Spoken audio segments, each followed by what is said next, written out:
где растет старинный парк, засверкал в нарядном блеске наш чудесный зоопарк. Может, в мире есть и круче, но в России он всех лучше. Да. Глава Московского зоопарка об этом сказал. Самый радостный для нас, для души и наших глаз. В нем просторные вольеры, а в вольерах чудо-звери. И спешит с утра в гости к зверям детвора. И кого здесь только нет. Чуть не весь...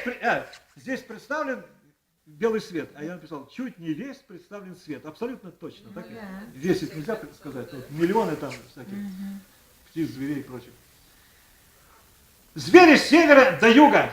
Лучше нет для нас досуга. Разбегаются глаза, раздаются голоса. Громко слышится повсюду. Посмотрите, что за чудо! Здесь и белые медведи веселятся, словно дети. С думкой Норт. Он машет ей, и отдельно Прометей. Здесь и бурные медведи разместились, как соседи, ну, условно, там, через дорожку.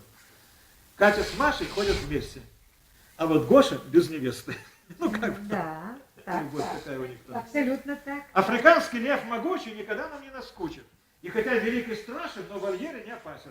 Как у Пушкина в поэме «И Людмила, и Руслан». Удивительное племя, изумительный роман. Да. А в вольере делают